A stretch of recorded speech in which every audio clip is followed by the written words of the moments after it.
감사합니다.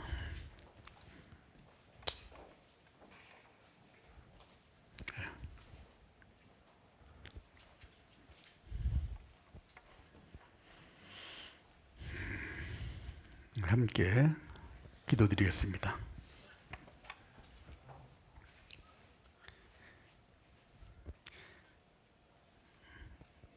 사랑이 많으시고 은혜가 풍성하신 아버지 하나님, 감사합니다.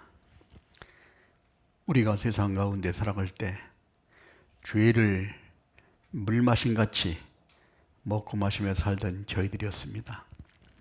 이제 주님 앞에 섰을 때 심판을 받아 영원히 고통을 받아야만 마땅한 저희들을 주님께서 사랑하심으로 그 높고 영광스러운 보좌 위에서 이 낮고 천한 세상에 오시고 저희들을 구원해 주시기 위해서 십자가에 달려 고난을 받으시고 주님이 그 고귀한 보혈로 저희들을 다 사해 주시고 저희들을 구원해 주신 주님 감사합니다. 저희들을 구원해 주실 뿐만 아니라 이 세상에 살아가는 동안에도 홀로 버려두지 아니하시고 늘 함께 해주시고 지켜주시고 보호해주신 주님, 오늘도 주님의 십자가의 보혈로 구원함을 얻은 우리 형제 자매들 한자리에 모였습니다.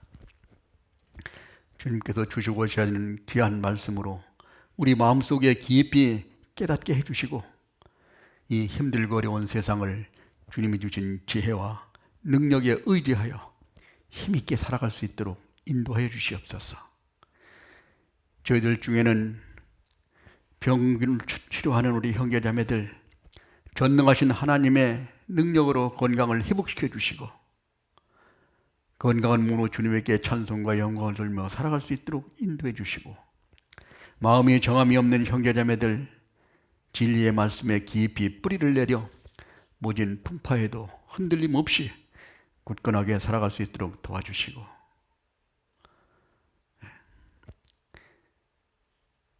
또한 우리에게 주님을 섬기기에 조금도 부족함이 없도록 도와주시고 인도해 주시옵소서. 오늘도 이 자리에 참석하지 못한 우리 형제자매들 그 어디 있든지 있는 곳마다 함께 해주시고 혹 세상 욕이나 죄악에 넘어지지 않도록 지켜주시고 보호하여 주시옵소서. 오늘도 주 성령이자와 함께 역사해 주실 것을 믿고 의지하면서 우리를 죄악 가운데서 구원해 주시고 언제나 저희를 사랑하시는 거룩하신 주 예수님 이름으로 기도드렸습니다. 아멘. 성경 말씀 시편 32편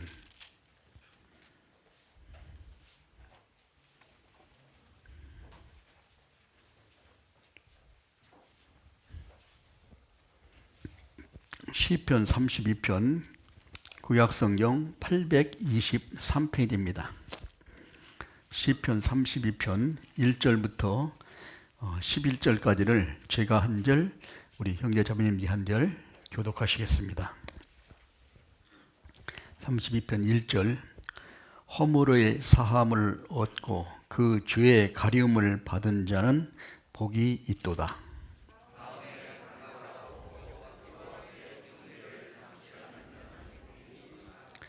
내가 토설치 아니할 때에 종일 신음함으로 내 뼈가 쇠하였도다.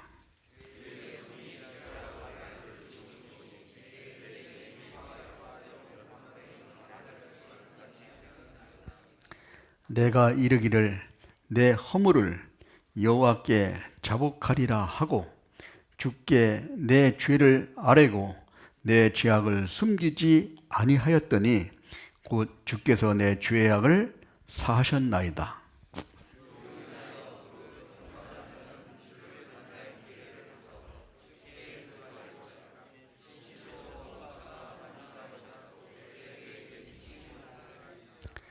주는 나의 은신처이오니 환난에서 나를 보호하시고 구원의 노래로 나를 애우시리로다.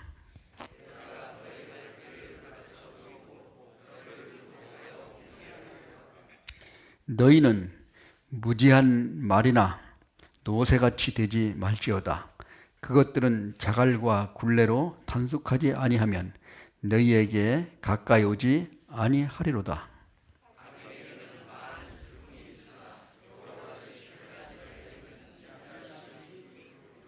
11절 같이 읽겠습니다. 너희 의인들아 여호와를 기뻐하며 즐거워할지어다. 마음이 정직한 너희들아 다 즐거이 외칠지어다. 예. 네, 안녕하세요. 예. 예, 이제 겨울이 이제 지나가고 이제 새로운 좀 봄이 오는 것 같은 느낌이 좀 듭니다. 그래도 아직도 밖에는 좀 쌀쌀한 것 같으니까 우리가 건강에 좀 유의하시려야 되겠습니다.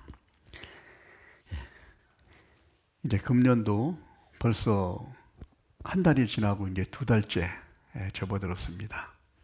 금년도에도 이제 참 하루하루가 우리에게는 새로운 시간들이라는 겁니다.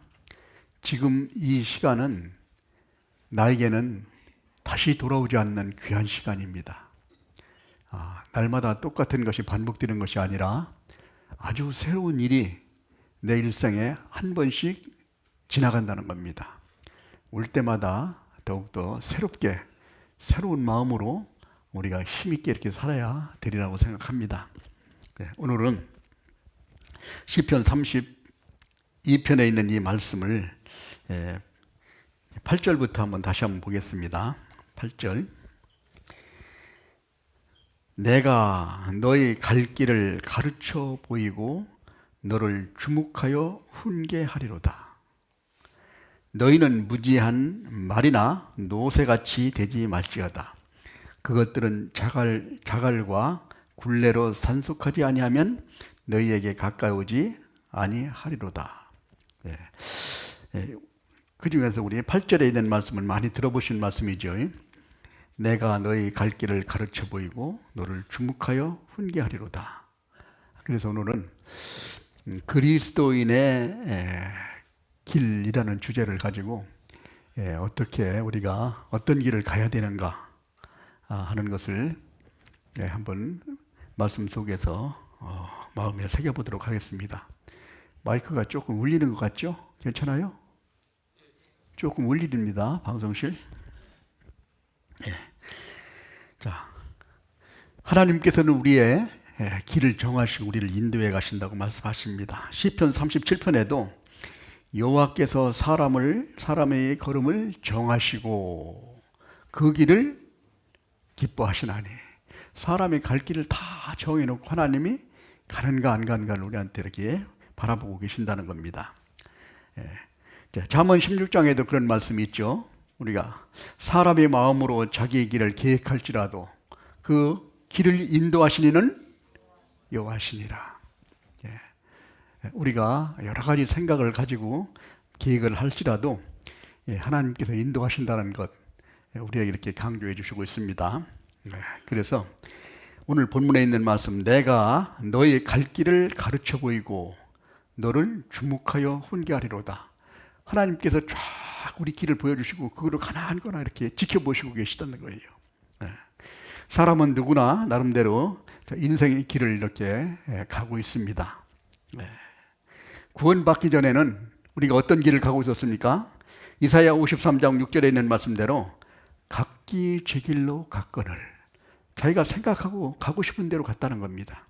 제멋대로 각기 제 길로 가던 그런 내가 이제 구원받고 나서 영혼의 목자의 감독이신 우리 주님에게 들어왔을부터는 이와 같이 내가 너의 갈 길을 가르쳐 보여준 그 길로다가 우리가 가고 있다는 사실을 우리에게 교훈해 주고 있습니다. 그리스도에게는 누구든지 자기의 보편적인 우리 가는 누구나 다 그 길을 가게 되는 그런 길이 있고, 또 개인적으로도 특이하게 하나님께서 쓰시는 분이 있겠죠. 예를 들면 욥의 길, 욥처럼 전부 다 우리에게 똑같이 가라고 그러면 어떻게 살겠어요? 그렇죠? 그러니까 욥과 같은 사람, 다니엘 같은 사람, 그 다음에 바울과 같은 사람, 또 우리에게도 나에게도 하나님의 길을 인도해 주시는 그런 길이 말씀 속에서 나와 있다는 겁니다. 그래서 우리는 오늘은 누구든지 그리스도인이면은 보편적으로 가야 되는 길이 어떤 길인가, 이거를 한번 같이 좀 생각을 좀 해보고자 합니다. 우리가 애굽에서 이스라엘 민족이 나와서 이제 홍해를 건너서 딱 나오니까, 홍해는 우리의 구원의 예표라고 생각할 수 있죠.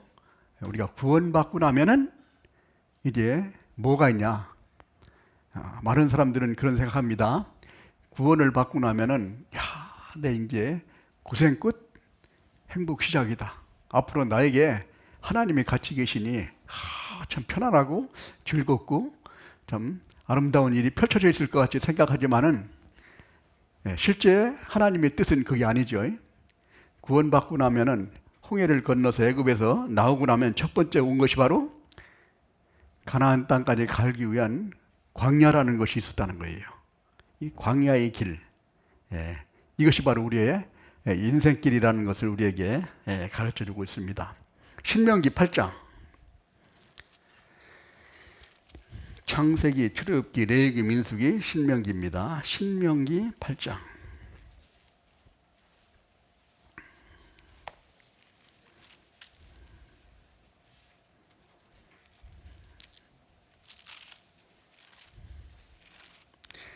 (8장) 1절부터 제가 읽어드리겠습니다.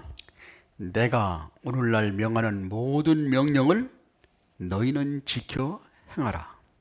그리하면 너희가 살고 번성하고 여호와께서 너희의 열조에게 맹세하신 땅에 들어가서 그것을 얻으리라.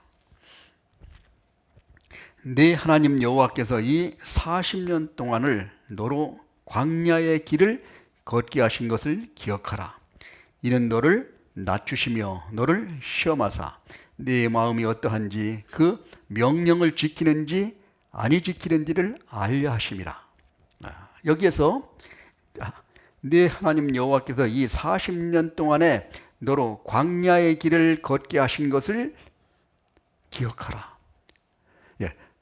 40년 동안 광야에 가서 쭉 하는 길을 너희들은 항상 생각하라는 거예요. 왜? 이런 길이 너희 앞에 펼쳐질 것이기 때문에. 그것을 교훈으로 삼아서 그 사람들이 한 것을 내가 교훈으로 삼고 잘못된 것은 따르지 않고 올바른 길을 따라서 가게 하기 위함이라는 겁니다. 그것은 왜 그러냐?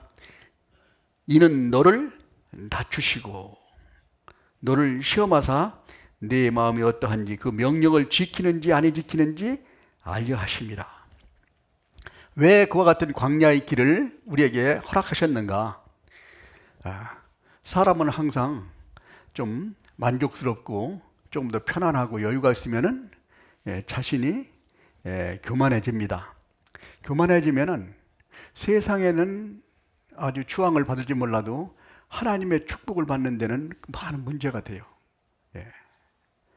하나님께서는 항상 겸손한 것이 하나님의 큰 축복을 받는다는 것을 우리에게 교훈해 주고 있습니다.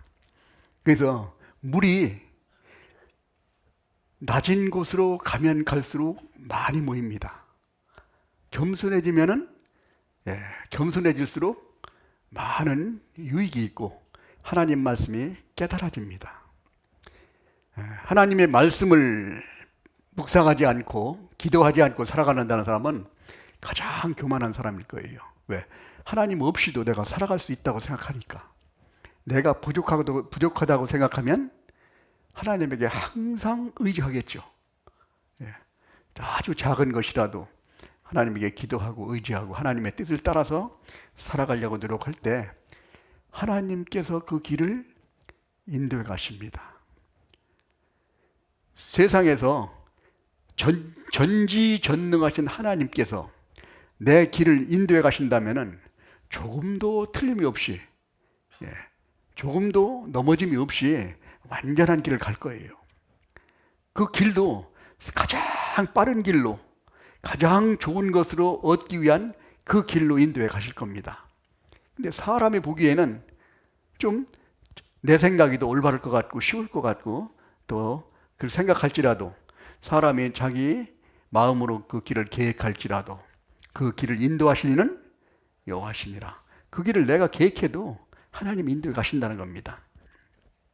그래서 이렇게 하는 이유가 뭐냐? 자, 3절 같이 읽겠습니다.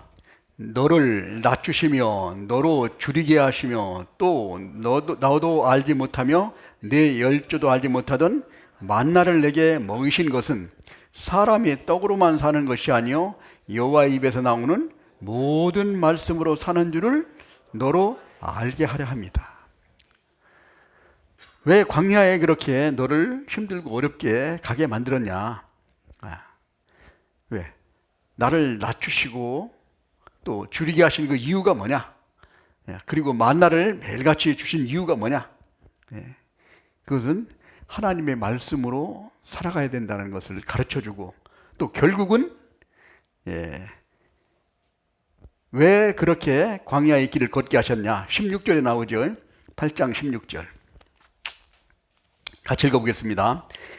내 열조도 알지 못하던 만나를 광야에서 내게 먹이셨나니 이는 다 너를 낮추시며 너를 시험하사 마침내 내게 복을 주려 하심이니라. 나에게 복을 주려고.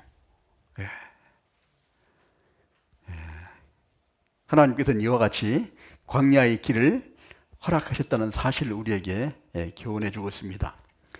광야라는 것은 그래서 이게 아마 저쪽 이 아프리카 지역이라든지 중동 지역에 아마 이렇게 한번 방문하신 분들은 실제로 참 잘 아시겠지만은 사막은 모래만 쫙 있는 게 사막이죠. 근데 모래가 아니라 자갈이나 돌 같은 거로 쫙 되어 있는 곳이 광야라고 보면 틀림없습니다. 흙이 별로 없어요.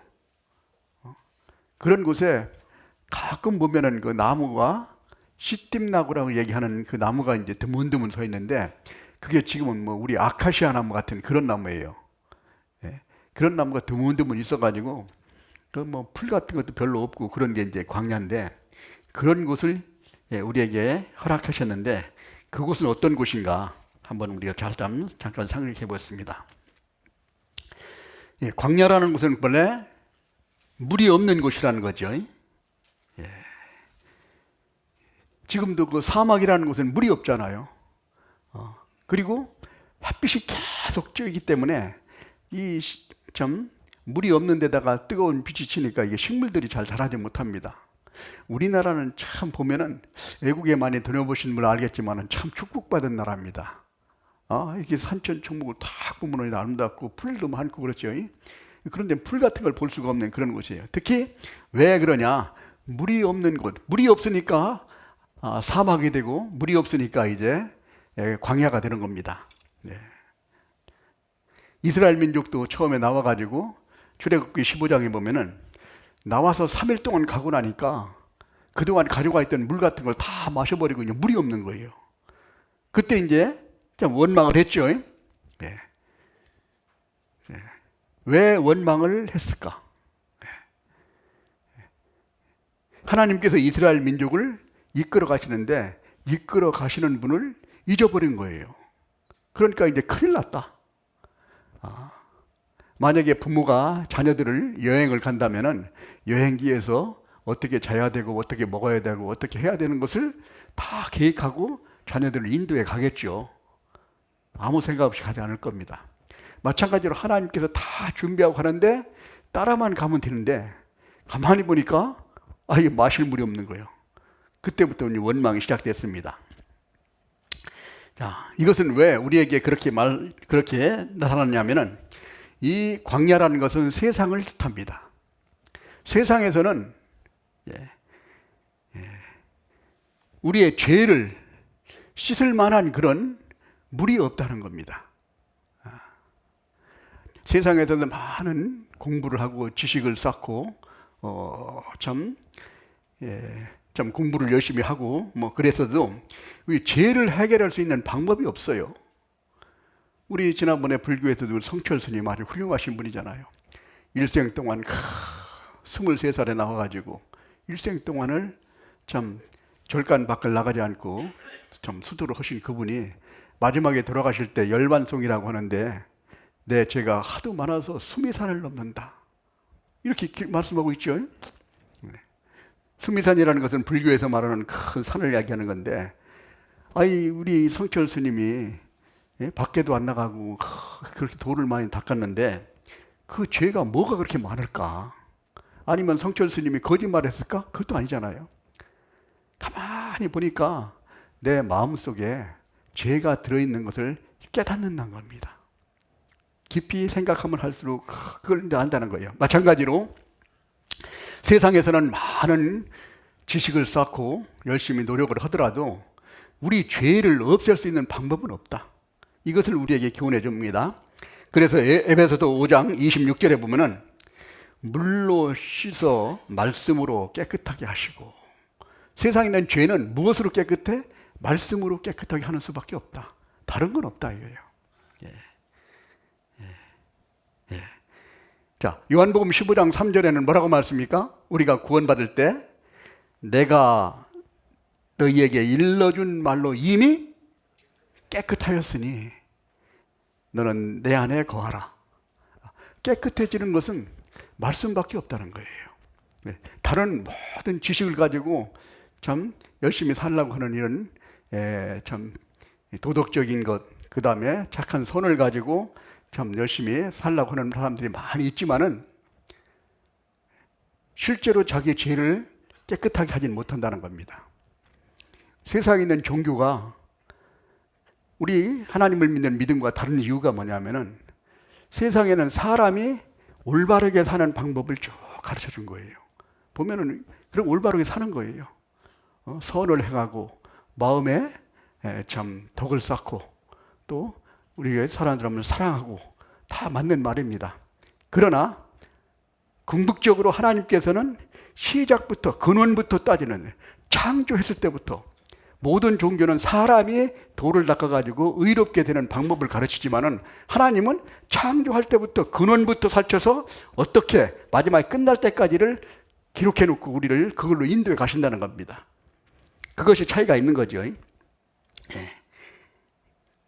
그래서 구원이라는 게 뭐냐? 누가복음 1장 77절에 우리가 항상 외우듯이 죄 사함으로 말미암는 구원을 너에게 알게 하리라. 자, 이와 같이 세상에는 죄를 깨끗하게 할 수 있는 그런 것은 아무것도 없는데 오로지 하나님 말씀만이 우리를 깨끗하게 할 수 있다. 이것을 가르쳐주기 위해서 광야는 물이 없는 곳이라니까. 물을 말씀으로 많이 비유를 하잖아요, 우리가. 광야에서, 즉 세상에서는 우리를 깨끗하게 해줄 수 있는 방법이 없다는 뜻입니다. 그 다음에 또 한 가지는 출애굽기 16장에부터 우리가 만나를 계속 줬습니다. 한 달 반, 애굽에서 나와서 한 달 반 되니까 가지고 나온 것이 다 떨어져 버렸어요. 가만히 보니까 오늘 딱 먹어버리면 내일부터는 먹을 만한 것이 없다는 거예요. 굶게 생겼어요. 큰일 났다고 생각했습니다.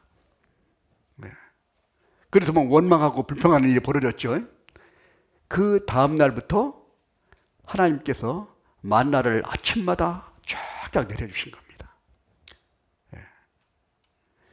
자, 이 만나가 참 며칠만 늦게 내려왔어도 참 큰일 날 일이죠.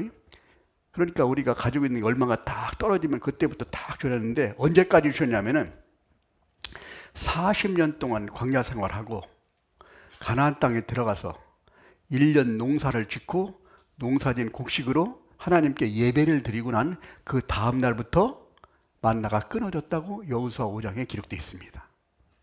그러니까 얼마나 철저하다는 거예요. 하나님은 우리의 마음까지 다 보시고 모든 형편을 하나님이 바라보고 계신다는 사실을 우리에게 가르쳐주고 있습니다. 그래서 이렇게 만나를 주신 것은 우리가 세상 사람들이 오늘 본문 신명기 8장에 있는 말씀을 보는 것처럼 사람이 떡으로만 사는 것이 아니라 물론 떡도 필요합니다. 왜? 육신이 있으니까. 그러나 떡으로만 사는 것이 아니라 하나님의 입으로 나오는 말씀으로 사는 거다. 먼저 하나님 말씀으로 우리가 공급을 받고 그 다음에 말씀에 의한 우리 건강, 그 다음에 영적인 건강 이후에 육신적인 건강도 하나님이 허락해 주십니다. 요한 3서에 나와 있는 말씀 같이 내 영혼이 잘됨 같이 범사에 잘되고 강건하기를 내가 간구하노라. 영혼이 잘됨 같이 내 육신이 잘되고 강건하기를 간구한다. 근데 이것을 바꿔놔버리면 바꿔. 이 세상 사람들은 육신적인 것이 먼저 잘되면 내가 하나님을 잘 믿어보겠다 이런 생각을 하고 있습니다. 그러니까 하나님의 방법이 아니에요. 이걸 바뀐 거예요. 그래서 예수님이 오실 때도 그랬죠. 마태복음 4장에 예수님이 공생애를 딱 시작하시니까 처음에 딱 대든 사람이 마귀입니다. 예수님을 넘어뜨리려고 40일 동안 금식하시고 계신 걸 알았죠. 40일 동안 금식한다는 건 육신적으로는 진짜 힘든 일이에요. 배가 다 얼마나 고프겠어요. 근데 거기에 딱 나타나서 하는 소리가 첫 마디에 네가 하나님의 아들이면은 전지전능하잖아 하나님께서. 그러면은 그렇게 배가 고프게 쫄쫄 굶으면서 뭘 하냐. 여기 있는 돌덩어리를 떡덩어리가 되게 해서 배부터 채우고 해라 이렇게 얘기를 합니다. 그러나 예수님께서는 그걸 아시죠? 사람이 떡으로만 살 것이 아니라 하나님 입으로 나오는 말씀으로 살 것이다. 떡도 중요하지만 먼저 해야 될 것은 말씀이라는 거예요. 말씀 공급받고 내가 건강 영적으로 튼튼해지면은 나머지는 부수적인 것을 하나님이 더해 주시겠다고 약속했죠. 먼저 그의 나라와 그의 의를 구하라. 그리하면 이 모든 것을 너에게 더해 주시겠다고 약속을 하셨습니다. 세상에 있는 것은 내 영혼을 살리기 위한 모든 선물에 불과하다고 생각할 수 있습니다. 그래서 세상에서도 광야에서 먹을 것이 없는 것은 뭐냐? 이 세상에는 영적인 충족을 시켜줄 수 있는 그런 먹을 것이 없다는 겁니다. 세상에서도 많은 학자들과 철학자들도 있고 과학적인 지식도 있고 여러 가지가 있지만은 그것이 살아가는 데는 좀 편하게 해줍니다. 필요합니다. 필요 없다는 게 아닌데 필요한데 영혼을 강건하게 하고 영혼을 튼튼하게 하고 영혼을 진짜 기쁘고 즐겁게 만드는 그런 지식은 없다는 겁니다. 우리가 솔로몬한테 그래 들어봤잖아요. 전도서를 쓸 때 하나님께서 솔로몬은 지혜를 주시고 부귀와 영광도 다 주셨습니다.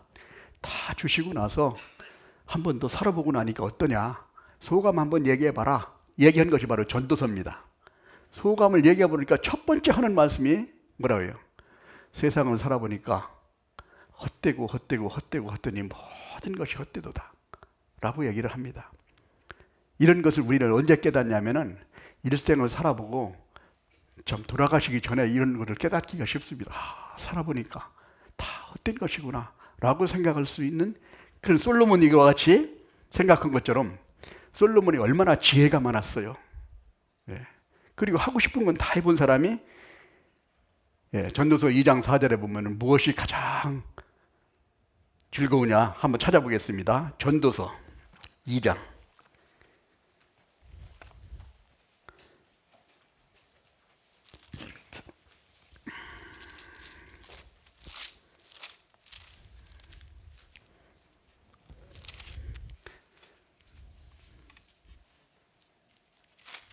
전도서 2장 23절부터 제가 읽어드리겠습니다. 일평생 근심하며 수고하는 것이 슬픔뿐이라 그 마음이 밤에도 쉬지 못하나니 이것도 헛되도다. 24절 같이 읽겠습니다. 사람이 먹고 마시며 수고하는 가운데 심령으로 낙을 누리는 것보다 나은 것이 없나니 내가 이것도 본즉 하나님의 손에서 나는 것이로다. 심령의 즐거움. 세상 것은 잠깐 기쁘고 즐겁지만은 심령의 즐거움은 영원한 겁니다. 심령의 즐거움, 즉 우리 영혼의 구원의 즐거움, 하나님과 함께하는 동행의 즐거움, 하나님의 영광에 참여하는 그 영광에 대한 즐거움, 하나님께서 우리에게 주시고자 하는 약속의 소망의 즐거움, 이것은 가시지 않아요. 생각하면 생각할수록 기쁘고 즐겁습니다. 왜? 영원히 연결되기 때문에 우리는 그것을 바라보고 살아간다는 겁니다. 그래서 우리가 세상에 광야에서는 먹을 것이 없는 것은 세상에 영혼을 우리가 공급해 주는 그런 지식이 없다는 것을 우리에게 가르쳐 주고 있습니다. 예. 한번 찾아볼까요? 시편 111편.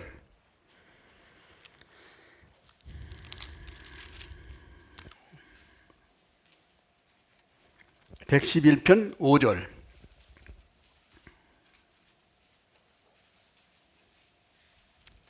같이 읽겠습니다.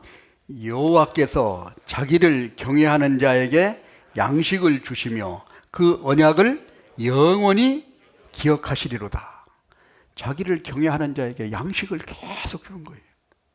다윗은 그것을 실제로 체험한 사람입니다.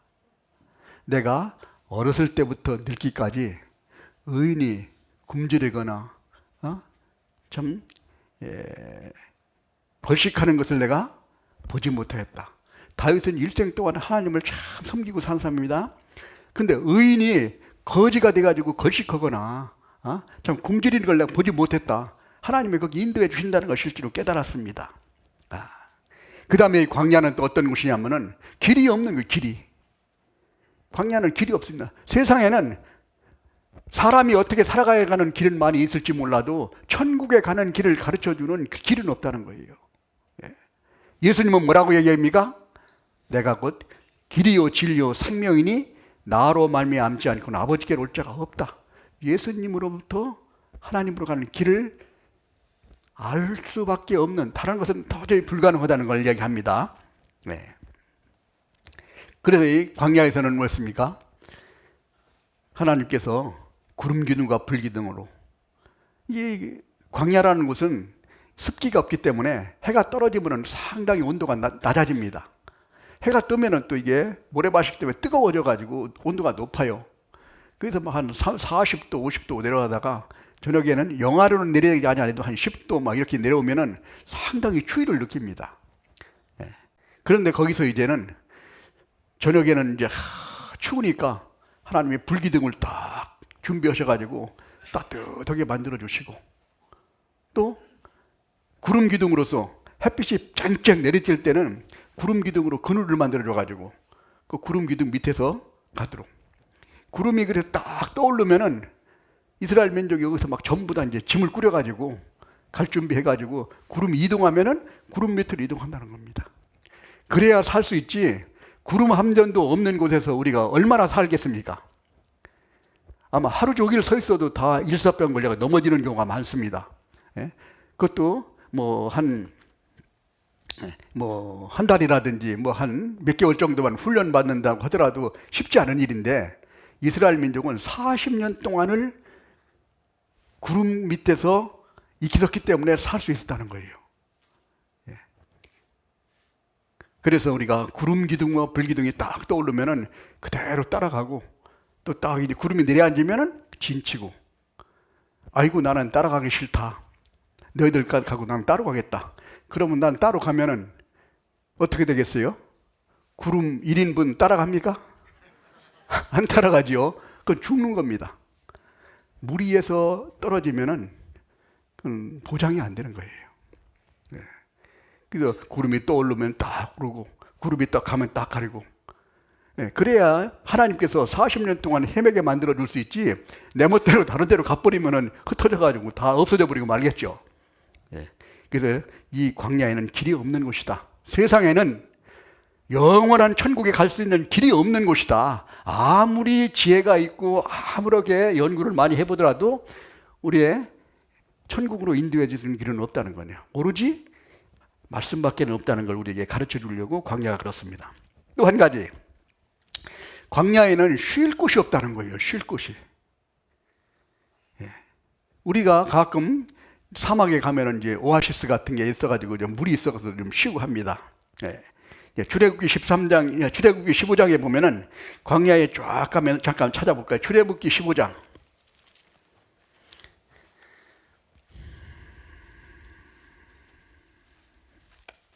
출애굽기 15장 27절.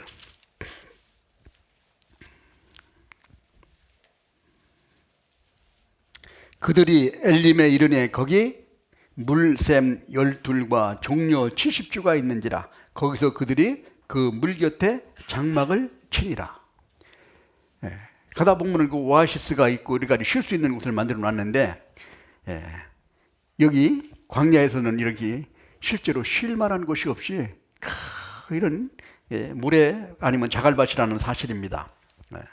그래서 예수님께서 수고하고 무거운 짐진 자들아 다 내게로 오라.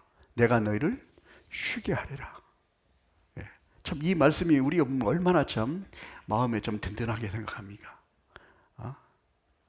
세상에서도 돈 많은 사람이 뭐 재벌 같은 사람들이 나한테 와서 내가 힘든 그 여건을 다 알고 형제님 걱정하지 마. 내가 얼마든지 밀어줄게. 이 말만 들어도 마음이 흐뭇하잖아요. 하나님이 그래. 하나님 걱정하지 마라. 내가 있지 않느냐. 이것을 확실히 믿는 믿음만 있다면 우리는 마음에 불안하지 않습니다. 그래서 우리가 세상에서는 영혼이 쉴 곳이 없다. 육신적인 잠깐 쉴 곳은 있어도 영혼이 편안하게 쉴 곳은 세상에는 없다는 것을 가르쳐 줍니다. 심지어는 우리 연수가 70이여 강건하면 80이라도 연수의 자랑은 수고와 슬픔뿐이다. 다 따져보니까 수고하고 슬픈 거예요. 기쁘고 즐거운 날 조금씩 있었는데 그거 다 없어져 버리고 말았어. 그래서 세상에는 우리 영혼을 풍요롭게 즐겁게 할 것이 없다는 것을 우리가 교훈해 주고 있고, 또 한 가지는 이 광야라는 것은 혼자 갈 수 없는 곳이라는 거예요. 만약에 광야에 갈 때 한 사람씩 가라. 그러면 가다가 그 200만이 아니라 2천만 원이라도 다 쓰러져 버리는 겁니다. 같이 가니까 갈 수 있을 거예요. 이것은 뭐냐? 구원받은 그리스도인은 교회 안에서 함께 살아가야 된다는 사실만 우리에게 가르쳐 준 거예요. 혼자 아이고 나는 깨달았으니까 형제 자매들 뭐 필요 있나, 성경 열심히 보고 열심히 하나님 뜻대로 살면 되지 라고 생각할 줄 몰라도, 이것은 뭐와 같으냐, 요 지체가 아이고 몸이 뭐 필요 있어, 나는 혼자 살면 되지 라고 하는 거와 똑같은 거예요. 우리는 같은 무리 안에서 하나님께서 인도하시는 무리에 있기 때문에 이스라엘 민족이 가나안 땅까지 들어갈 수 있었습니다. 개인적으로 가면 도저히 불가능한 거예요. 광야라는 것은 하나님의 도움 없이는 통과할 수 없는 곳이다. 또 한 가지 우리가 알 수 있는 것은, 광야라는 곳은 우리가 거할 곳이, 살 곳이 아니고 지나가는 곳이다. 통과해야 되는 곳이다. 이 얘기는 뭐냐? 우리가 이 세상이라는 것은 여기다 말뚝박고 사는 것이 아니라 지나가는 거다. 이걸 우리에게 가르쳐 주는 겁니다. 이것을 우리에게 잘 표현해 주는 우리 아브라함을 보면 뭐죠? 아브라함이 갈대아 우르에서 너희 친척 아비 집을 떠나 내가 너희 지시할 땅으로 가라 했을 때 딱 나왔습니다. 아브라함은 그래도 하나님 말씀에 순종해서 상당히 부유하게 살았습니다. 자기 밑에 있는 목동들이 318명이나 있었습니다. 그러니까 직원이 318명이나 있었는 거예요. 그러니까 조그만 중소기업은 되는 셈이죠. 거기 양떼, 소떼가 얼마나 많았겠어요. 그거 한 마리에 계산해 보면 아마 지금 계산해도 아마 몇십억씩 됐을 겁니다. 그러면은 이스라엘 땅이 그렇게 크지도 않는데 뭐로 천막 속에서 살면서, 천막이라고 하니까 우리는 가끔 요즘에 이거 여행 다니는 사람들 그냥 천막 가지고 밖에 잠깐 가는 걸 줬지만은 사실 천막이라는 게 불편합니다. 그렇죠? 저는 군대 생활할 때 훈련 나가면 천막 속에서 살아가지고 지금도 어디 가가지고 천막 속에 사는 거 별로 좋아하지 않습니다. 안 해본 사람들은 좋아해요. 가끔 한번 하니까 좀 색다르게. 그 천막 치면은 아침에는 그냥 굽굽하고 축축하고 별 재미 없습니다. 그런데 그런 장막을 가지고 사는데, 아브라함도 그렇고 그 다음에 이삭도 상당히 부유했습니다. 야곱도 그랬고 쭉 요셉까지 쭉 이어지는데, 이 사람들이 아마 지금 우리 같았으면 그럴 거예요. 이스라엘 나라가 강원도 정도 되는 그런 정도밖에 안 되는데, 중심에다가 예를 들어 원주 같은 데다가 대궐 같은 집 하나 딱 세워놓고 오늘은 동쪽, 내일은 서쪽, 양떼들, 목동들한테 가서 딱 얘기하면은 지시만 하면 가서 딱 풀 먹이고 딱 오고 그러게 않겠어요? 나는 가끔 말이나 타고 저 순천을 한번 돌고 그렇게 할 수도 있을 겁니다. 근데 그리 안 살았다는 거예요. 왜? 여기는 말뚝박고 살 때가 아니다. 지나가는 거다. 지나가는 나그네가 큰 집을 사서 거기서 살으려고 그러면 지나갈 수 있어요? 없어요? 집이 아까워가지고 어떻게 지나가겠어요? 네. 그러니까 천막으로 거기다 세워놓고 임시 거처라는 거예요.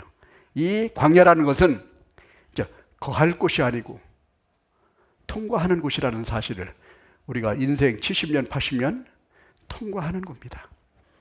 힘들게 가도 가고 재미있게 가도 가고 잠자도 가고 누워서 열심히 일해도 갑니다.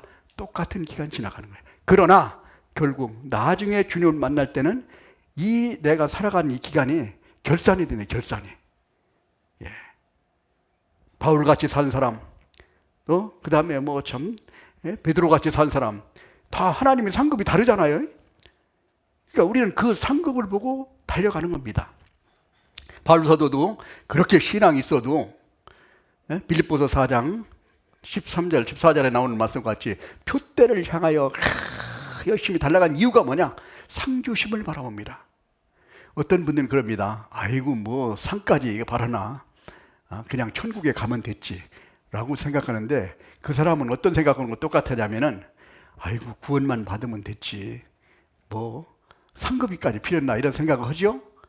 그건 세상에 태어났으면 됐지 그렇게 사람답게 사는 게 필요하냐 이런 생각 똑같은 거예요. 애기 태어나가지고 그냥 오줌 싸고 똥 싸고 한 70년 해보세요. 그 사람 힘들지 않겠어요? 나이가 되면 나이가 되는 대로 자기 구실을 해야 되는데. 예. 그래서 우리 이 세상이 어떤 곳인가를 우리가 확실히 알고 살아갈 때 우리는 올바른 방법으로 살아갈 수 있습니다.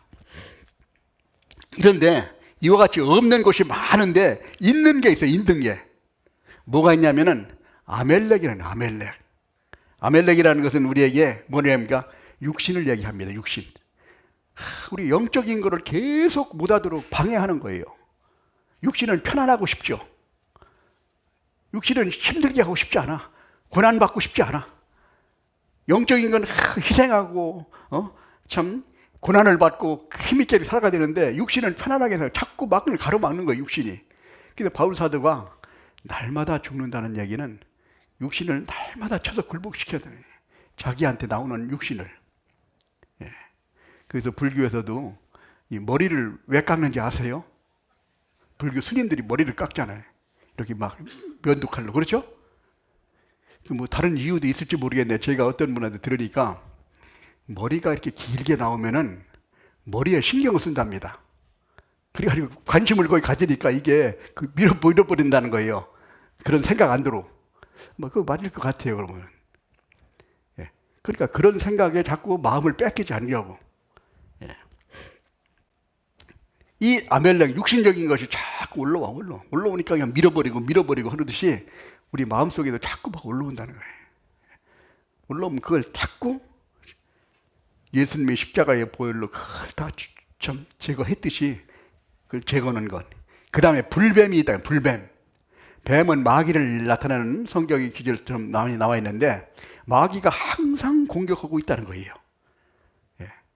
우리가 주님에 갈 때까지 에덴 동산에서부터 계속 똑같은 방법으로 공격하고 있습니다.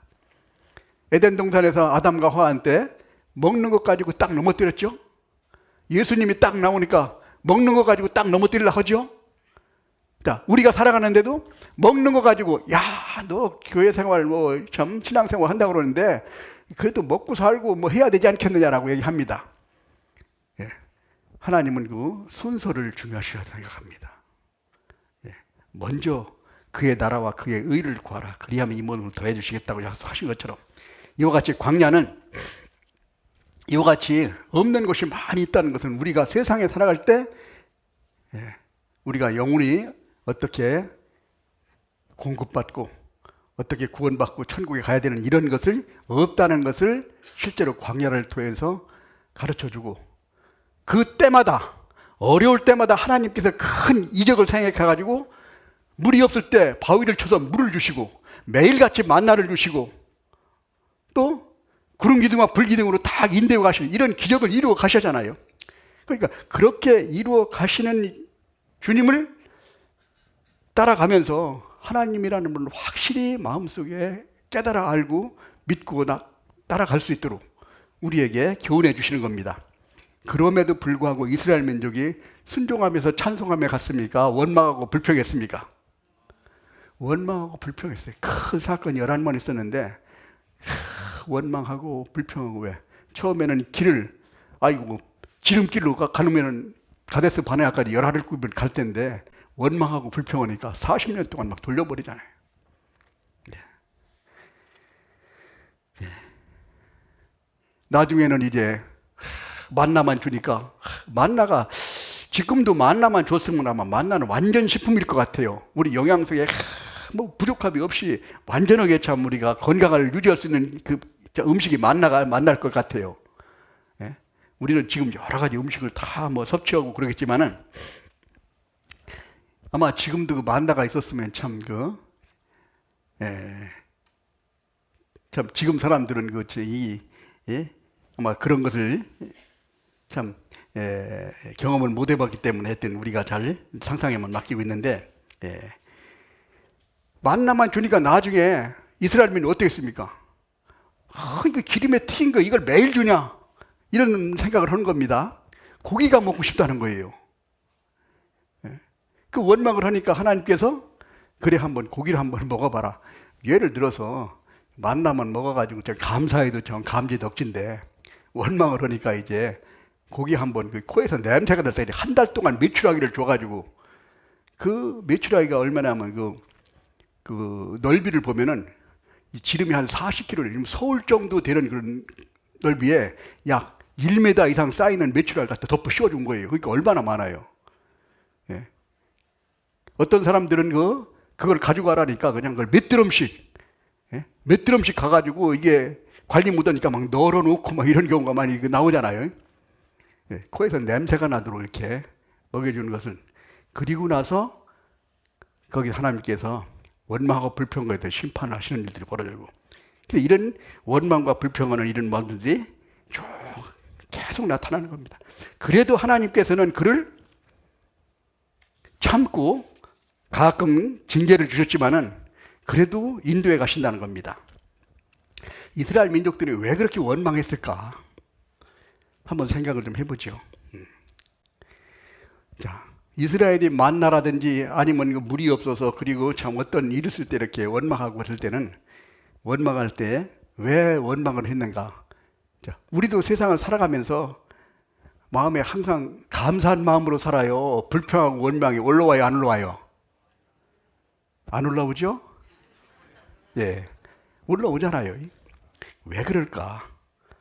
우리가 그 불평한 원인이 뭐냐면, 첫 번째는 옛날부터 쭉 지금까지 내가 몸에 습관이 배었어.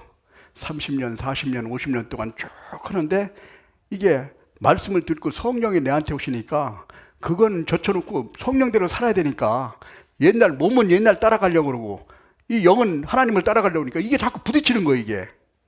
옛 습관이 있기 때문에 이걸 고치기가 힘들어. 예. 그리고 또 한 건 뭐냐면은,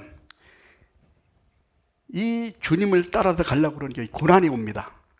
잠시 나한테 고난이 온 것은 하나님이 극복할 수 있도록도 해주시는데 그걸 참지 못하고 원망하고 불평한다는 거예요. 그리고 또 한 가지는 하나님을 잊어버려서 하나님의 뜻을 깨닫지 못해서 원망합니다. 왜 광야를 뺑뺑 돌게 만드냐? 가나안을 주시려고. 내가 이 세상에 왜 고난을 받느냐? 더 큰 영광을 하나님이 주시려고. 그걸 안다면은 참고 견딜 수 있죠. 그걸 모르니까 원망하고 불평한다는 겁니다. 그래서 우리가 이 원망하고 불평하고 그렇게 할지라도 하나님께서는 우리에게 멸망시키지 않고 이스라엘 민족을 결국 그렇게 원망해도 나중에 구름 기둥과 불 기둥으로 인도해서 가나안 땅까지 들여보낸다는 사실입니다. 물론 원망했던 사람들은 광야에서 다 심판을 했습니다. 다시 그 많은 인원을 회복시켜가지고 이제 가나안 땅까지 들어가게 만들어주죠. 우리가 구원받은 그리스도인이 이것은 참 불순종하고 이러면은 고난을 받고 징계를 받을 수 있습니다. 그러나 멸망하지는 않아요. 끝까지 하나님 우리를 사랑하시면서 천국으로 인도해 가십니다. 예. 그것을 이제 우리에게 교훈해 주었다는 사실을 우리에게 벌어집니다. 자, 그래서 첫 번째 우리 광야를 통해서는 구원받은 그리스도인은 반드시 광야라는 게 있다. 구원받았으니까 기쁘고 즐거움만 있다라고 생각하면 안 되는 거예요. 즐겁고 힘들고 어려운 일이 있을지라도 항상 나를 지켜주는 구름 기둥과 불 기둥과 만나를 주시는 하나님이 함께 하신다는 사실을 깨닫게 만들어 주십니다. 그걸 우리가 깨닫는 것이 광야 생활이에요. 그리고 나니까 여리고성을 공격할 때 그 튼튼하게 구축된 그 성을 한 바퀴씩 돌고 나중에 7바퀴 돌고 함성을 지르라고 그랬는데 무너질 리가 없죠. 그 무너질 리가 없는데도 불구하고 하나님께서 40년 동안 헤매게 만드니까 하나님이 딱 믿음이 젖었어요. 그대로 순종하니까 성이 그대로 무너졌습니다. 이것을 우리가 도는 것으로 우리가 성을 무너뜨리는 게 아니라 하나님의 말씀에 순종했을 때 성이 무너진다는 걸 가르쳐 주고 있습니다. 그래서 가나안 땅에 가서 그야말로 여호수아가 한 8년 동안 전쟁을 해서 가나안 땅을 다 정복을 합니다. 하나님 말씀을 의지하고 나갔기 때문에 여호수아 12장에 보면 31명의 왕을 정복했다고 그랬는데 그러려면은 1년에 4번씩 전쟁에서 승리를 해야 되는 거예요.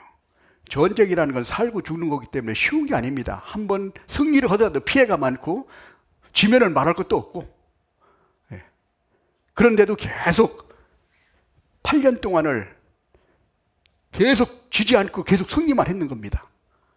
그런 전쟁을 이끌어 가셨다는 거예요. 그래서 하나님이 말씀에 순종할 때는 항상 승리하게 만들어준다는 것을 우리에게 가르쳐 주고 있습니다. 자, 그 다음에는 두 번째는 우리가 그래서 광야 생활은 항상 구원받는 그리스도인이 대기하고 있어야 되는 거예요. 이런 것이 올 때 하나님 어떻게 인도해 가신다는 것만 확실히 알면은 두려움이 없죠. 해결 방법이 있으면은 문제가 안 되죠. 해결 방법이 없으면 이게 답답하고 참 힘들 거예요. 그러나 하나님이 감당할 만한 시험만 우리에게 허락하신다고 그랬습니다. 감당치 못할 시험은 피할 길을 내서 피하게 만들어 주신다 라고 말씀하셨습니다. 자, 그 다음에 두 번째는 뭐냐? 자, 우리가 보편적으로 정상적으로 가야 할 길은 시편 136편처럼 우리가 항상 감사하면서 주님을 따라가는 것이 가장 축복을 받는 길이다. 자, 시편 136편.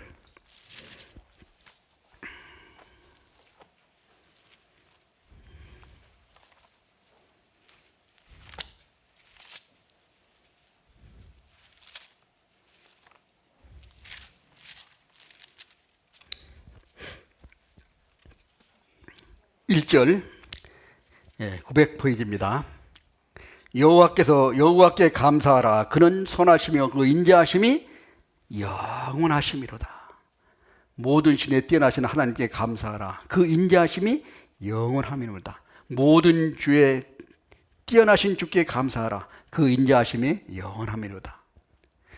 홀로 큰 기사를 행하신 이에게 감사하라. 그 인자하심이 영원함이로다. 지혜로운 하늘 지으신 이에게 감사하라. 그 인자하심이 영원함이로다. 자, 하나님께서 우리를 창조하시고 또 우리를 구원받게 해주시고 또 광야를 통과하게 해주시고 결국은 가나안 땅을 정복하게 해주시고 그렇게 원망과 불평이 있을지라도 반드시 약속은 하나님이 지키시는 그 길을 인도하시는데 우리는 항상 하나님을 인지하고 하나님을 의식하고 살아간다면 하나님이 지도하시는 길을 기쁘고 즐거운 마음으로 따라갈 수 있습니다. 잠언 3장에 범사의 그를 인정하라. 그리하면 내 길을 지도하시리라. 하나님이 인정한다는 게 뭐예요? 하나님께 물어보라는 겁니다. 우리가 시험을 볼 때 여기 그냥 척척 박사가 있다고 그러면은 시험 볼 때 물어보면 답이 나오잖아요. 그럼 시험 보는데 어려워요? 쉬워요? 쉽죠. 답이 여기 있는데 우리는 답이 말씀 안에 있는 거예요. 인생을 살아가는 답이 다 돼 있는데 이것만 잘 보면은 답뿐만 아니라 성령이 역사하심으로 갈 수 있는 힘까지 주세요. 그러니까 얼마나 참 힘있게 살 수 있죠. 근데 세상을 살아가는 게 힘들어요? 좀 힘들지 않아요? 어려워요? 편안해요? 힘들지요? 왜? 하나님을 젖혀놓고 살려니까. 내가 할게요, 하나님. 내가 더 잘할 수 있어요. 이게 하나님이 보시기에 얼마나 교만한 말입니까? 어린아이가 아버지한테, 아버지 걱정 마, 내가 알아서 잘 테니까. 이 아버지가 어떻게 생각할 거예요? 야, 이거 큰일 났다, 이런 생각 하시겠죠? 그러니까 아버지한테 물어보면은 아버지가 어떻게 해야 돼요? 아버지가 다 도와주잖아요. 아버지 뜻에 맞으면 다 도와줘요. 예. 사람은 혹시 실수할지 몰라도 하나님은 실수하시는 분이 아니에요. 인생이 아니시니 시건치 아니하시고 인자가 아니니 후회가 없으시도다. 예. 이 시편 136편, 이 하나님의 감사한 마음으로 툭 따라갈 때 하나님께서는 항상 기뻐하고 우리를 인도해 가실 겁니다. 자, 그리고 또 한 가지는 우리가 예수님이 이 땅에 오셔가지고 예수님의 길을 보면은 우리가 예수님이 탄생하시고 예수님이 3년 반 동안 공생애를 하시고 또 죽으시고 부활하시고 이제 성령으로 또 우리한테 와 계십니다. 자, 왜 예수님이 일생이 이뤘을까? 네. 자, 베드로전서 2장. 베드로전서 2장.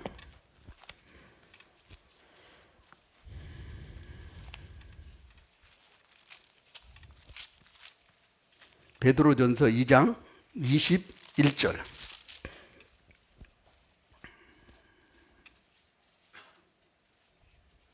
21절 같이 읽겠습니다. 이를 위하여 너희가 부르심을 입었으니 그리스도도 너희를 위하여 고난을 받으사 너희에게 본을 끼쳐 그 자취를 따라오게 하려 하셨나이다.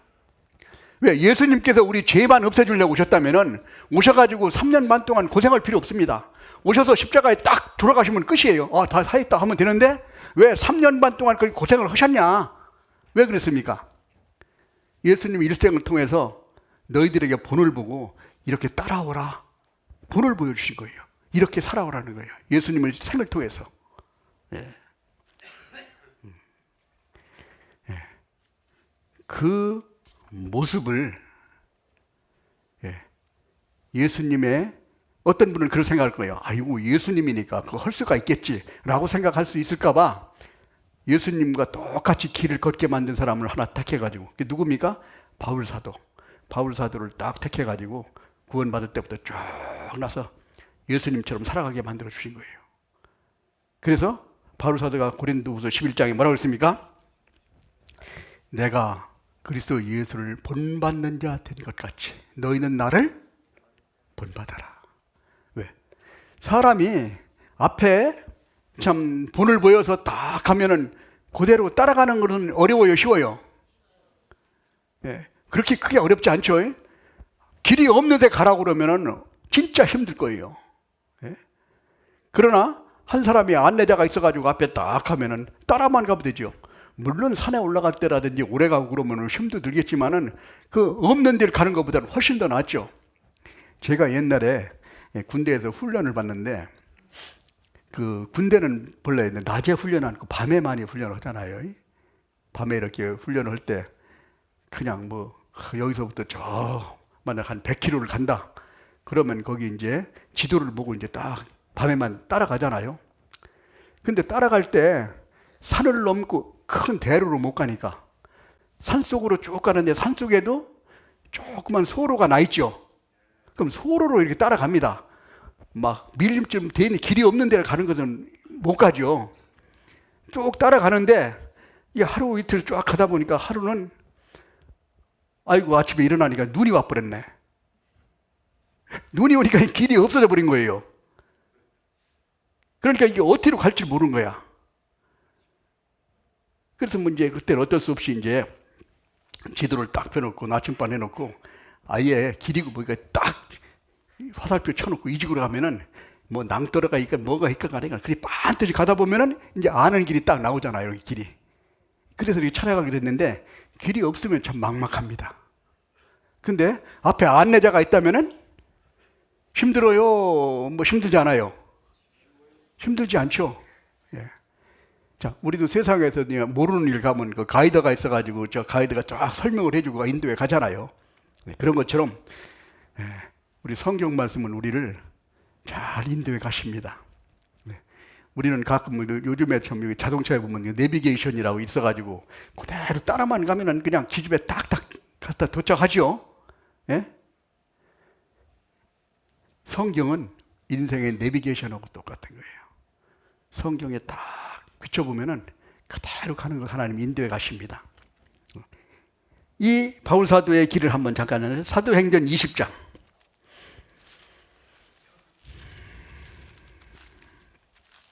사도행전 20장.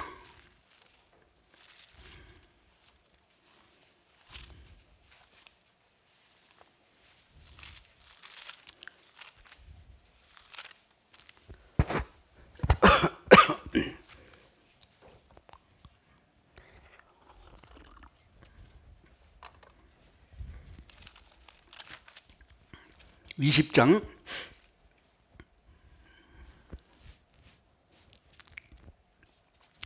17절부터 제가 읽어드리겠습니다. 바울이 밀레드에서 사람을 에베소로 보내어 교회 장로들을 청하니 오매 저희들에게 말하되 아시아에 들어온 첫날부터 지금까지 내가 항상 너희 가운데서 어떻게 행한 것을 너희도 아는 바니. 바울이 이제 고별 설교를 하는 겁니다. 근데 고별 설교를 할 때 첫날부터 지금까지 쭉 했던 거를 이제 마지막으로 떠나기 전에 이제 이야기를 해주는 거예요. 내가 이렇게 살았다는 거를. 19절. 곧 모든 겸손과 눈물이며 유태인의 간계를 인하여 당한 시험을 참고 주를 섬긴 것과, 첫 번째는 많은 그러니까 모든 겸손과 눈물과 이런 것으로 유태인들이 그냥 핍박하고 간계를 당하고 그래서 모든 시험을 참고 주를 섬긴 것. 예. 겸손하니까 섬길 수 있습니다. 교만하면 섬기지 못해요. 예. 우리가 사람이 항상 보면은 이 낮아진 사람은 높은 사람을 항상 우러러보고 공경하게 돼 있습니다. 이게 위에 있는 사람이 아래에 있는 사람을 공경하기라는 건 쉽지 않습니다. 그래서 이 겸손이라는 것은 그래서 그리스도인의 가장 기본적인 덕목이다라고 얘기합니다. 그 다음에 두 번째는 여기서 20절 같이 한번 읽어보겠습니다.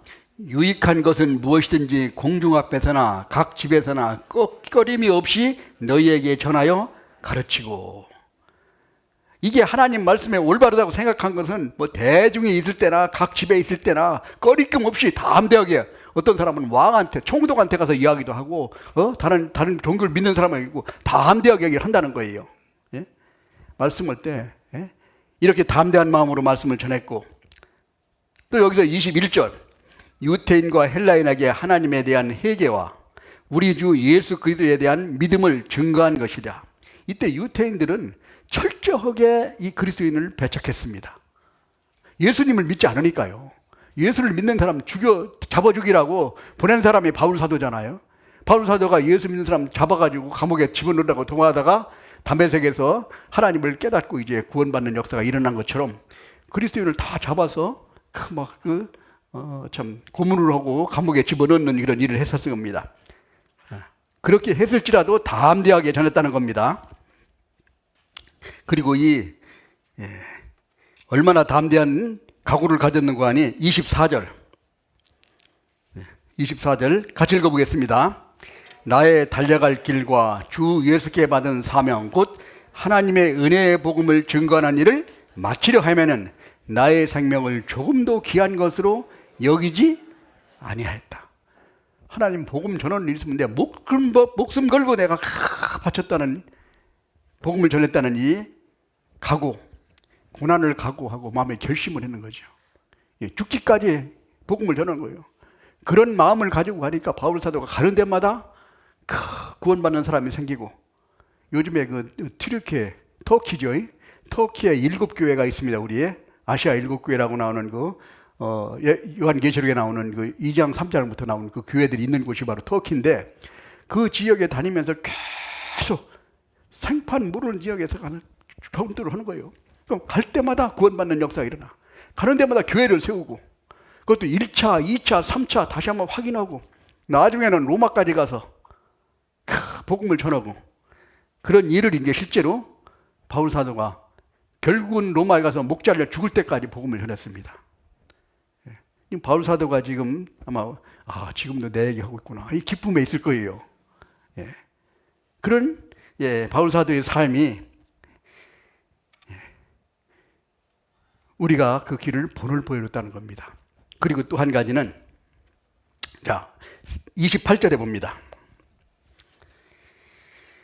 28절, 너희는 자기를 위하여 또는 온 양떼를 위하여 삼가라. 성령이 저들 가운데 너희로 감독자를 삼고, 같이 읽겠습니다. 하나님이 자기 피로 사신 교회를 치게 하셨느니라. 하나님이 자기 피로 사신 교회, 예수님이 십자가에서 피를 흘리면서도 그 영혼들을 구원해서 피값으로 모인 것이 바로 교회라는 거예요. 교회를 그렇게 사랑했다는 겁니다. 고린도서 11장에 보면 바울 사도가 많은 핍박을 받는 경우가 있었습니다. 죽을 고비도 여러 번 넘기고 많이 맞고 죽음의 힘 쫙이도 했는데, 마지막에 내가 염려하는 것이 한 가지면 교회를 위해 염려하는 것이다. 교회를 위해서 염려하는 것 외에는 바울 사도는 아무리 고난을 받아도 염려하는 것이 없었다는 거예요. 이 교회를 그렇게 사랑했습니다. 이런 바울 사도의 삶을 통해서 우리가 그 길을 따라오게 시범을 보여주고, 우리는 따라오게 우리한테 교훈을 했다는 겁니다.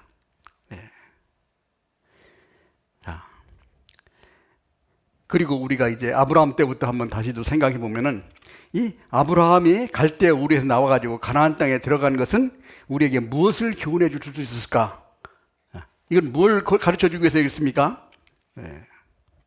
자, 그리스도인들이 세상에서 떠나서, 세상에서 나와서, 즉 이 가나안 땅에 들어가는 이런 삶을 살아가야 된다는 거예요. 그러니까 애굽에서 나와서 가나안 땅에 들어가게 만드는 것처럼.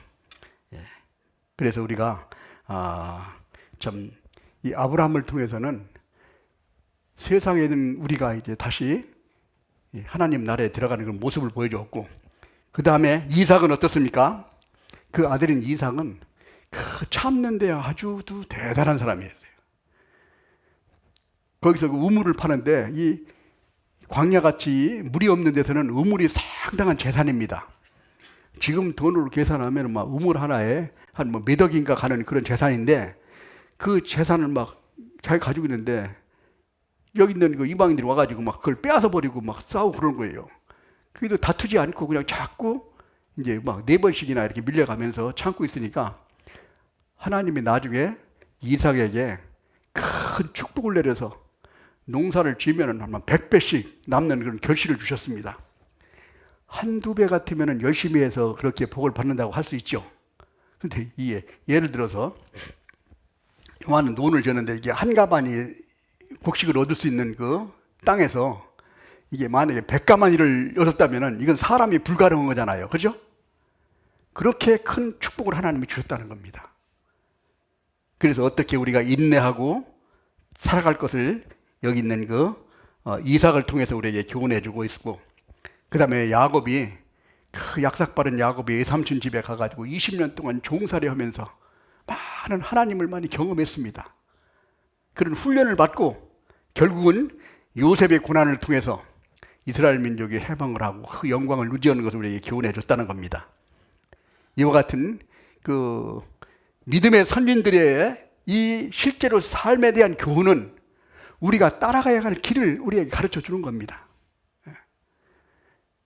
요셉 같은 경우에도 보디발 집에서 종살이를 하고 감옥살이까지 하는데 그 뛰쳐나가고 싶은 마음이 없었겠어요? 우리한테도 그런 상황이 벌어진다는 거예요. 그럴 때 어떻게 요셉처럼 행동을 하라고 우리한테 본을 보여주시는 겁니다. 이건 실물 교훈이에요. 뭐 이론이 아니고. 우리가 가끔 훈련 받을 때 조교들이 나와가지고 교훈 뭐 딱 시범을 보이잖아요. 그죠? 왜? 우리에게 따라서 하기 쉽게. 마찬가지로 우리를 그렇게 합니다. 자, 그래서 우리가 이와 같은 믿음의 선진들이 간 길을 우리가 바라보고 그리스도인들은 일반적인 모든 사람들에게 이러한 길은 적용된다는 걸 우리가 생각하고 살아가야 됩니다. 그래서 이제는 항상 우리가 가는 길은 어떤 길이냐? 잠언 15장.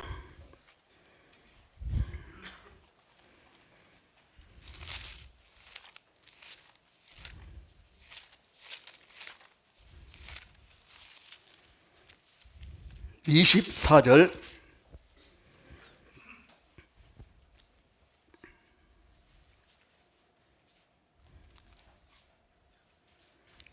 24절 같이 읽겠습니다. 지혜로운 자는 위로 향한 생명길로 말미암음으로 그 아래에 있는 음부를 떠나게 되느니라. 위로 향한 생명길. 우리는 위로 향한 생명길로 가는 것이에요. 천국을 향해서 걸어가는 겁니다. 이 세상에는 지나가는 과정이에요. 세상에서는 세상에 있는 것이 아무리 좋게 보이고 참 귀하게 보일지 몰라도 그냥 지나갑니다. 주님 앞에 갈 때는 가지고 가는 거 아무것도 없죠. 예. 세상에 있던 거 다 남겨두고 갑니다. 어떤 부자가 아주 부자인데 천국에는 가야 될 것 같고, 그래서 이제 천국에 가려고 자기 재산을 다 팔아가지고 금덩어리를 샀어요. 금덩어리를 다 이렇게 사가지고 이제 천국에 가서 천국 문 앞에 딱 이제 심사대에 딱 들어가서 서 있으니까 너 뭘 그렇게 많이 가져왔냐 물어봤습니다. 그러니까 금덩어리 가져왔습니다 라고 얘기했다고 그죠? 그러니까 그 문지기가 뭐라고 그랬다고 그래요? 이거 도로 포장 재료를 뭐라 가져왔나? 그렇게 얘기했다고 그러죠. 왜? 천국은 전부 금으로 깔려있다고 그러니까. 예, 그래서 이 세상에 있는 가져가는 아무것도 없고 오로지 내가 세상에서 살면서 하나님 말씀을 순종하고 잃어버린 영혼들, 그리고 형제자매를 섬기는 일들, 또 우리를 참 이제 교회를 섬기는 일, 하나님 섬기는 일이 있을 때 이것이 바로 참 천국에 가서 영광을 누리고 참 불의한 재물로 친구를 사귀라라고 얘기한 것처럼, 우리가 미국에 가면은 우리나라 돈 못 쓰잖아요, 그죠? 그래서 환전해가지고 이제 달러를 바꿔야 하는 것처럼 세상에 있는 돈은 바꿔가지고 이게 천국에 있는 것을 바꿔야 되는 겁니다. 그래야 우리가 거기서 영원히 누릴 수 있다는 사실을 우리에게 교훈해 줍니다. 우리가 가는 길은 위에 있는 길이다 라고 생각합니다. 그런데 우리가 한 가지 생각해 볼 것, 그리스도인이 가지 말아야 할 것을 경고한 말씀이 있어. 딱 세 가지 얘기했는데 한번 잠깐 보죠. 유다서 1장.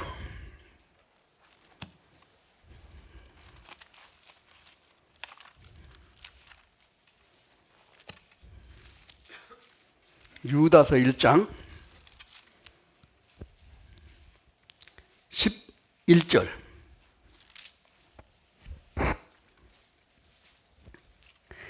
신약성경 397페이지입니다. 11절 같이 읽겠습니다. 화 있을진저 이 사람들이여 가인의 길에 행하였으며 싹을 위하여 발람이 어그러진 그를 몰려갔으며 고라의 패역을 쫓아 멸망을 받았도다. 우리 그리스도인은 이런 길을 가면 안 된다는 거예요. 가인의 길이라는 건 뭐예요? 창세기 4장 가인이 아벨과 같이 제사를 지냈는데, 가인은 자기 열심으로 열심히 제사를 지냈는데, 여기 있는 아벨은 양 잡아가지고 양새끼 피를 흘려가지고 하나 제사 드렸는데 아벨 제사는 받아주시고 가인은 제사를 안 받으셨잖아요. 그러니까 여기서 뭐냐, 우리가 살아갈 때 성경과 그리스도의 피, 예수님의 피에 근거하지 않는 자기 수단과 방법으로 한 것은 아무 의미가 없다는 거예요.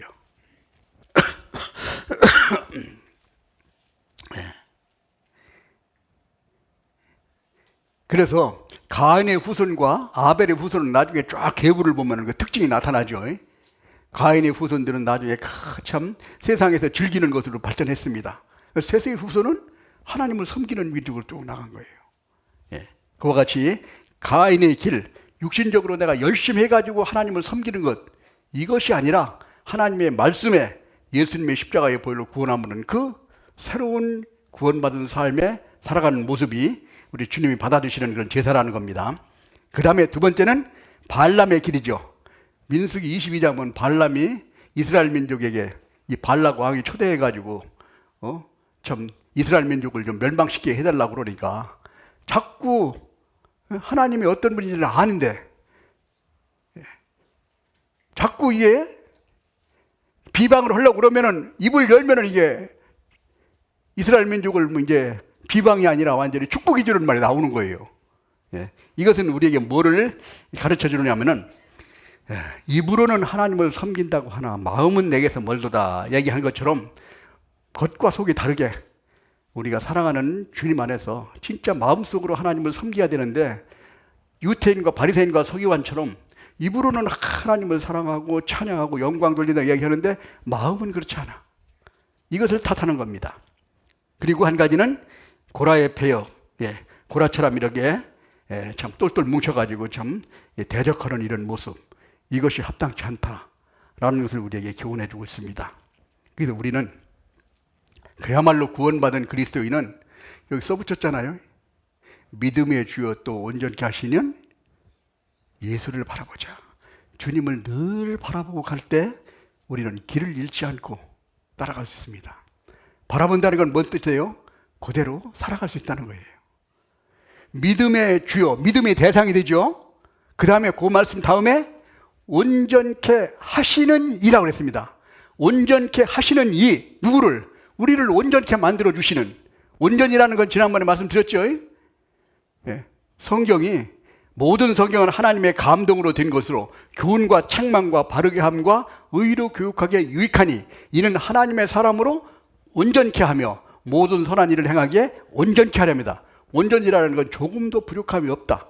영어로 얘기하면 퍼펙트, 완전하게 하시는 이 예수님이라는 겁니다. 바라보고 가는 거예요. 또 바라보고 가는 게 힘듭니까?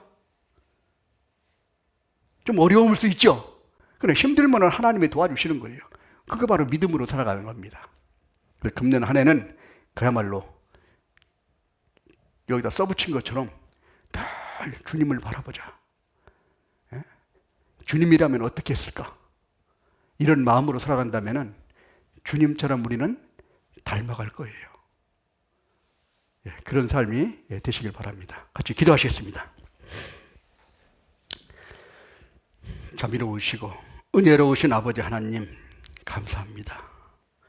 영원히 멸망받을 수밖에 없는 저희를 구원해 주시고 천국의 소망을 가지고 살아갈 수 있도록 인도해 주신 주님 감사합니다.